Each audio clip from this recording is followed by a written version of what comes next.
In the far reaches of the Orion expanse, the alliance of systems rules with a cold, calculated grip. Planets bend under its regulations, and resistance is crushed beneath fleets of advanced warships and bureaucratic oppression. But cracks in their rule have begun to show. Faint, subtle ripples caused by a small group of rebels operating under the radar. Among them is Cale Vorn, a disgraced former Alliance pilot turned smuggler, and Zaya Wren, a once promising engineer, now blacklisted for refusing to work on weaponized AI systems. Alongside a mismatched crew of misfits, each with a past, a grudge, or a dream, they've been trying to make a difference. Until now, their efforts have gone unnoticed. That changes when a supply raid on a remote colony goes south.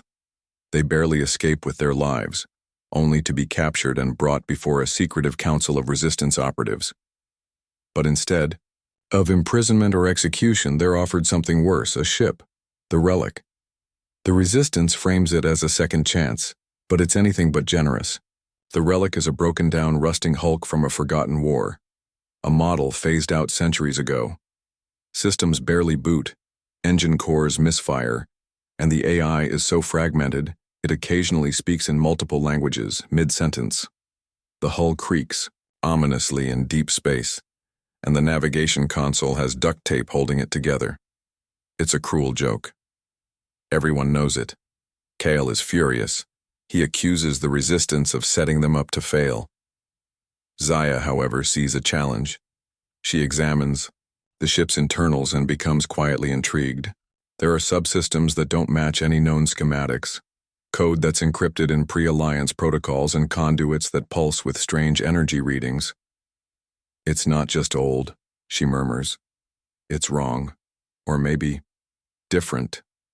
Despite the crew's protests, they set off. The ship, barely held together with scavenged parts and Zaya's patchwork repairs, drifts from one forgotten system to another. They dodge pirates, avoid Alliance patrols, and take low-risk courier jobs to stay functional. Every moment is a struggle, every breath on board. The Relic feels borrowed. But strange things start to happen. A minor systems failure briefly causes two crew members to witness different versions of the same event. One swears an asteroid passed them by. Another says it struck the ship. A supply crate, sealed and cataloged, is found open and empty. Data logs from the engine core rewrite themselves mid-review. Still no one can explain it. Not yet. The crew jokes that the ship is haunted. But Zaya knows better. Deep in the ship's core, beneath overlapping layers of forgotten tech and decaying components, something is humming, something waiting to be understood. She begins to suspect the Relic isn't what it seems. In giving them the worst ship in the fleet, the Resistance may have accidentally handed them the most powerful artifact left in the galaxy, one the Alliance once buried and hoped would never resurface. And this ragtag crew, pushed to the brink, might be exactly the kind of desperate souls reckless enough to uncover what it can do. The crew of the Relic struggles to survive on the outer rim of Alliance territory. Every system is a ticking time bomb. The ship coughs through jumps, shields, flicker at random, and food rations are stretched thin, yet somehow they keep going. Holding the ship together becomes a full-time job for Zaya Wren, who spends her sleepless nights elbow-deep in cracked panels, ancient circuits, and non-standard tech she can't identify. One day, while attempting to stabilize the gravitic stabilizers, Zaya stumbles upon a hidden partition in the ship's core system, a firewall so old it's practically fossilized.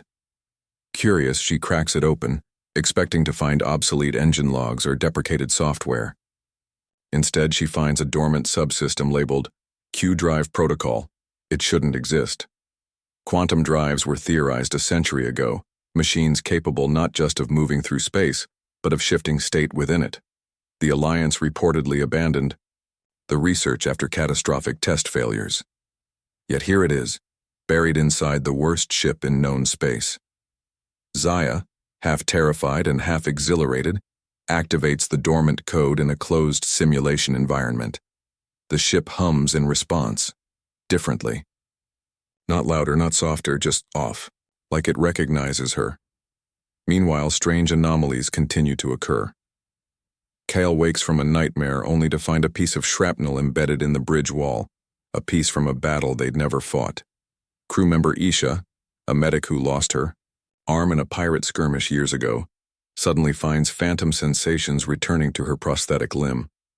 The AI, nicknamed Loom, begins speaking cryptic fragments of data that refer to events that haven't happened yet, or almost did.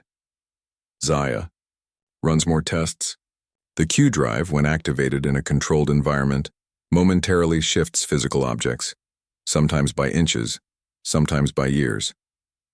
A wrench she marks and places in a box is found across the ship, rusted and covered in dust.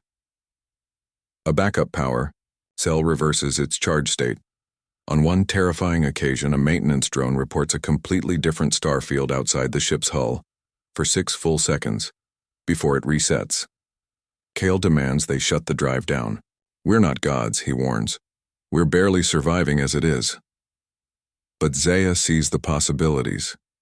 If the ship can manipulate space and reality, even if only in small, localized ways, it could change everything. Not just for them, but for planets suffering under the Alliance. It could be a tool, a weapon, or even a liberation device. The question is, why was this technology hidden on a broken-down relic instead of deployed in the Alliance fleet? What went wrong? And why does it feel like the ship is responding, not just running code, but choosing who gets to see what? The crew is divided. Some want to dismantle the drive entirely. Others, like Zaya, want to explore its full potential. Kale tries to keep order, but the ship itself seems to be blurring the lines between logic and chaos. One thing is clear. They've been given more than a ship. They've been handed a secret history and a choice about what to do with it. And now the relic is waking up. With the Q drive active and operational, at least in bursts, Zaya begins documenting its patterns. The ship's bizarre behavior, once written off as glitches, now forms a mosaic of possibilities. The relic doesn't just traverse space, it dips into alternate versions of events, tweaks probability and manipulates causality, but it's still unstable. Each activation risks overheating the core, corrupting systems, or worse, splitting the crew's perceptions of reality. But they're desperate. After a brutal encounter with an Alliance patrol that leaves the ship's food stores empty and a crew member injured, the crew debates their options. Kyle wants to lie low and scavenge. Zaya proposes something radical. Use the Q drive to rewind to just before the encounter and take a different route entirely. "We don't have to fight every battle," she says. "Not if we choose the right reality." Skeptical but out of options, they agree. The Q drive is engaged for the first time in a semi-controlled jump. There's a lurch, a moment where the relic seems to split in two, and then it stabilizes. When they open the cargo bay, the damage from the skirmish is gone. Their stores are full. The injured crew member is completely unharmed, and yet something feels wrong. Isha discovers a deep scar running down her forearm, though she has no memory of receiving it. Their navigator, Juno, finds files in the system she didn't write, logs referencing decisions she never made. Zaya confirms that the ship has changed. They're now in a reality where they successfully avoided the battle, but traces of the original timeline linger in their minds and bodies like ghosts. It worked. Encouraged by their success, the crew begins to experiment further, testing small jumps, adjusting trade deals, altering past docking choices to increase fuel reserves or gain allies they missed the first time around. Each jump brings greater rewards and greater consequences. One altered timeline saves an entire colony from starvation. Another prevents a minor planetary war by delivering crucial intel hours earlier. News travels fast. Other resistance cells begin hearing whispers of a ghost ship that arrives ahead of disaster, changing outcomes that should have been fixed. The Alliance takes notice. High Command dispatches a classified Black Ops unit known as the Chrono Division, agents trained to track and neutralize temporal anomalies. The crew realizes too late that their jumps are leaving footprints, subtle, cracks in space-time that specialists can follow. During one quiet resupply stop, the relic is ambushed. But the enemy that boards isn't interested in killing them. They want the ship. One of the attackers murmurs, This tech was never meant to survive. The crew fights back, barely escaping. Shaken, Kale confronts Zaya. We're not saving the galaxy. We're rewriting it. And we don't even know the rules. But Zaya is consumed now. The Q drive isn't just a tool. It's a map to something bigger. What if this ship wasn't made to win a war, she asks. What if it was made to undo one? Reality, once linear and solid, is unraveling. Their enemies are growing, their decisions are echoing, and the relic is beginning to show them just how much farther it can go. Reality is no longer stable. Each use of the Q drive leaves invisible fractures in the timeline. At first imperceptible, but now they are showing. The relic has become more than a ship. It's a living anomaly, drifting through different versions of history, carrying people who were never meant to exist in the same reality at once. It begins with the crew. After a minor jump to alter the outcome of a failed negotiation, on the mining moon Galther 6, Kale notices something strange. Their engineer's toolkit is set up differently. Zaya's old configuration from before they ever boarded the relic. More jarring is the sudden reappearance of Corin, a former crew member who died weeks ago, in the original timeline. Now he's alive, walking the halls like nothing happened, carrying memories of missions no one else recalls. The crew is divided, literally. Some members retain fragments of timelines that no longer exist. Others remember different versions of their own lives.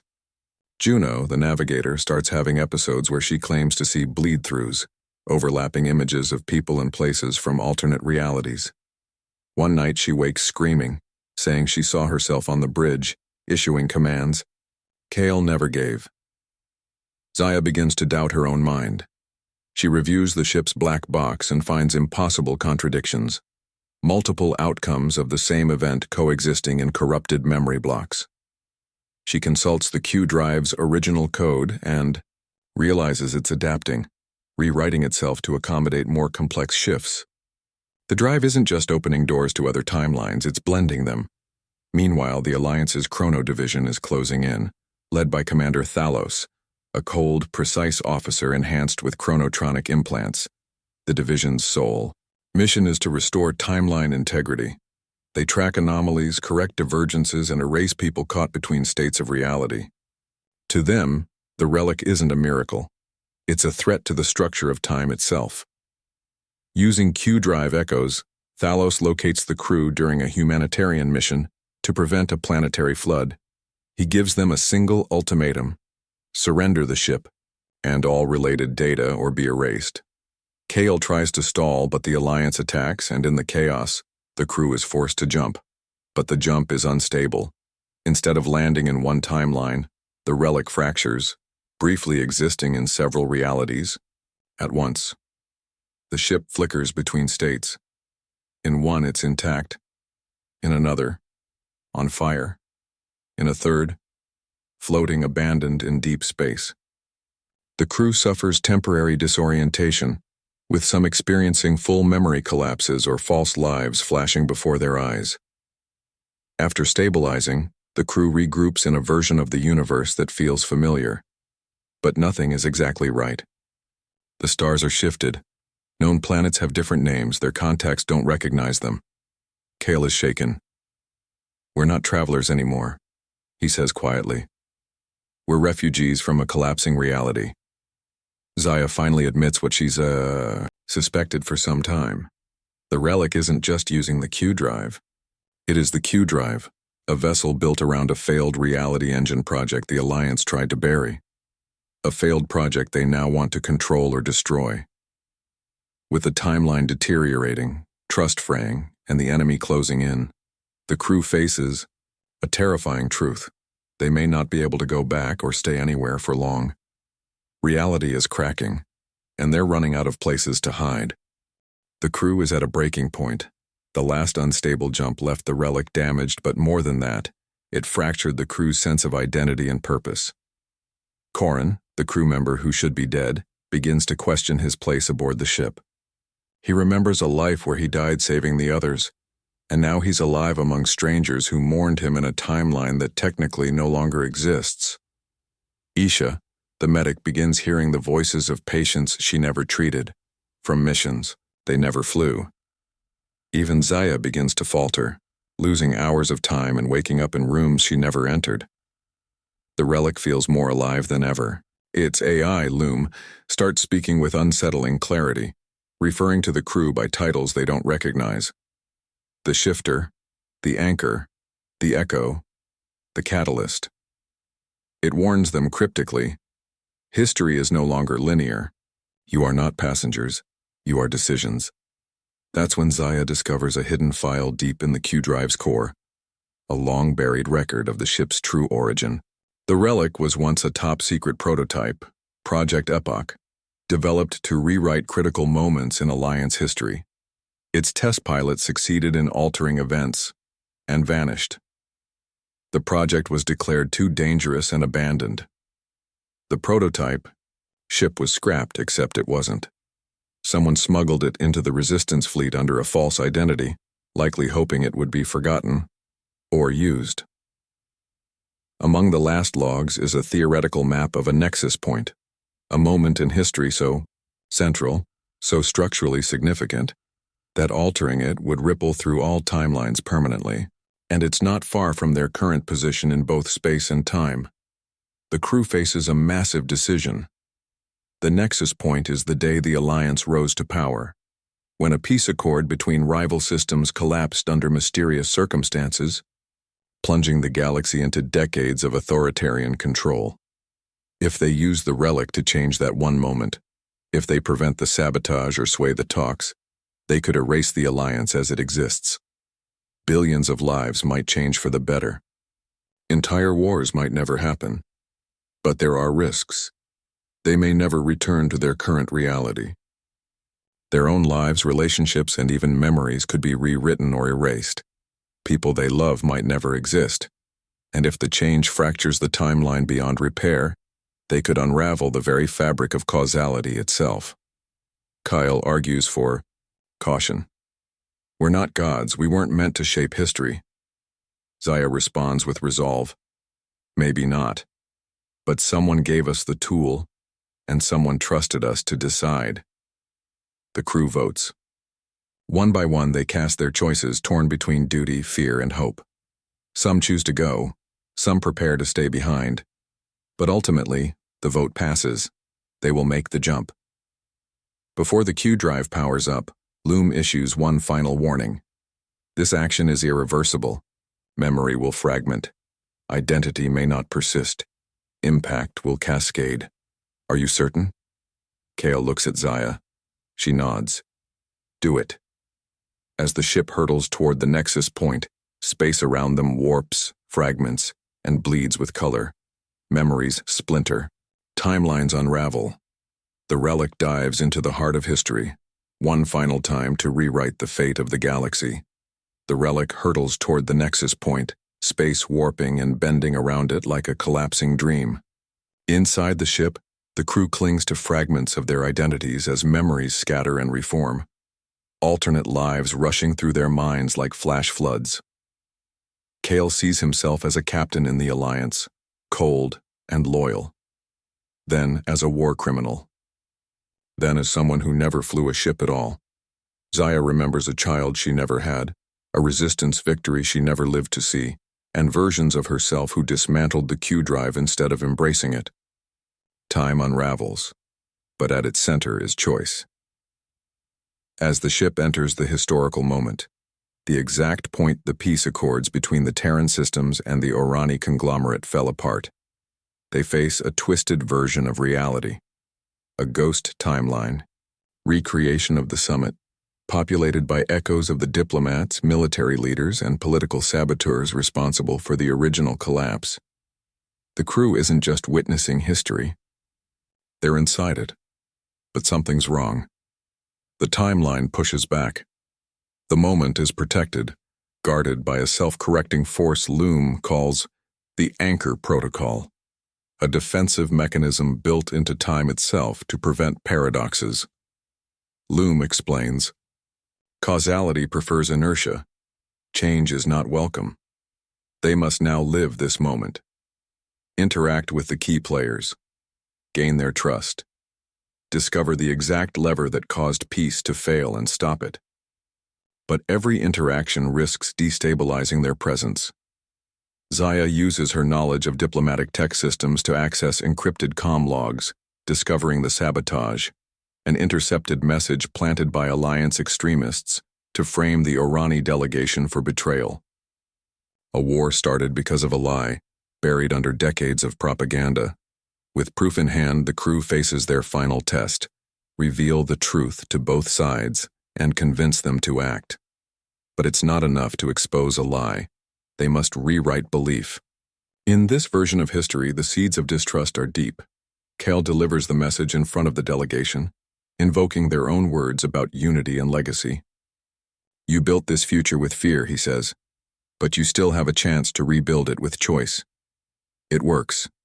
The summit ends not in collapse, but in accord. The treaty is signed.